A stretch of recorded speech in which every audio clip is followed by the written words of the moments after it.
Welcome to the 12th week after the season of Pentecost. Today's Tuesday, August the 13th, 2024. This is the Manna at the Tap podcast, where we as a community actively seek the spiritual nourishment our souls crave.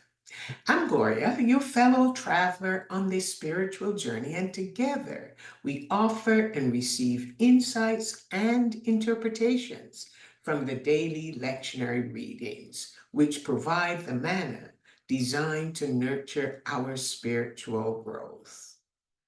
Today's lectionary reading is full of tension, both in the nation of Israel and in the home of David, the country's king. Nathan, David's spiritual director, had warned him that his 1 minute fling of cruelty that he imposed on the married woman Bathsheba, killing her husband and leaving her pregnant, would have severe and untold consequences both in his home and in the nation. Once Bathsheba mourned the death of her husband Uriah, she became one of the wives of David, giving the deceitful image to the country that he was rescuing yet another woman who needed support after her husband's death. God sent Nathan, David's spiritual director, to let him know the sin he committed was against God. David openly grieved the death of the newborn son that was conceived in the violence against Bathsheba.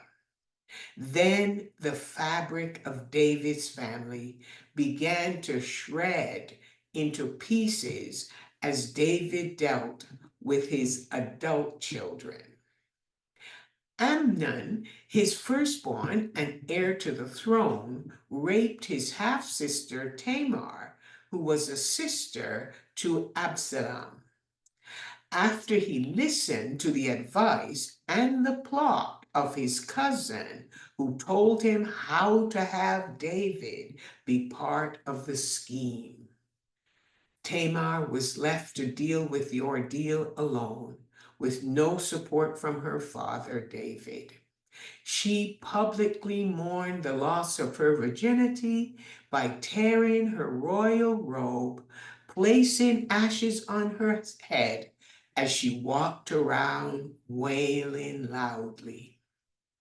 When her brother Absalom, another son of David, talked with her, he realized what had happened. David would not punish Amnon, and Absalom killed him, and then he fled into exile. The conflict between David and his son Absalom was not resolved because on his return, he started a revolt against his father in Hebron, where David made his first home, and where he was forced to flee with his family and the men in his army. Absalom then publicly raped 10 of David's concubines to show who was the real king. That story is in 2 Samuel chapter 16, verses 20 to 22. And now to the lectionary text for today, 2 Samuel 18, 19 to 33. David had gathered an army together, and his officers urged him not to participate in the battle against his son Absalom in case David was assassinated, sending the country into more chaos. So he agreed, but he publicly urged his 3 senior officers to treat Absalom kindly. David's army killed 20,000 of Absalom's men. And Absalom panicked, and instead of riding on a horse, he rode on a donkey, and his head was caught in an oak tree while the donkey kept going. The narrator described the scene that he was left hanging in midair.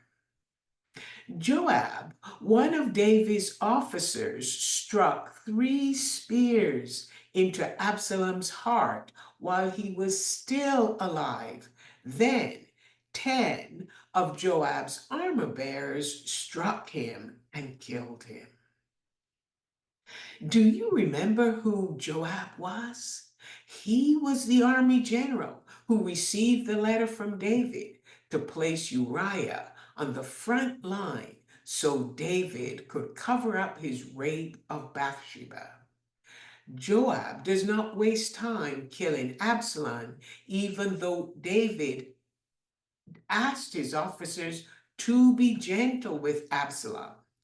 After an unceremonious burial of Absalom in a pit, Joab sent word to David. The messenger told David the bad news, wishing all of David's enemies would wind up dead like Absalom. David was physically shaken with grief when he heard the news, and he cried uncontrollably as he went, "Oh, my son Absalom, my son Absalom, would I have died instead of you?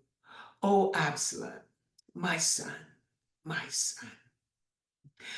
Absalom and Joab were flawed characters. David loved his son in spite of that, and his lament at losing this son was unnerving. I know David should have disciplined Ammon for raping Tamar. Absalom should not have taken revenge and murdered Ammon. And he initiated a civil war against his father because he thought he should have been the next king. But he acted 10 times worse than Ammon.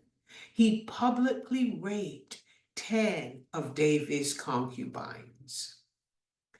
David's army killed 20,000 of Absalom's army men, and Joab ignored 3 warnings of David not to harm Absalom and to be gentle with him. This is the ultimate story of a dysfunctional family and royal administrators. What a tangled web of alienation between the family members using violence against each other and innocent people caught in the web of violence.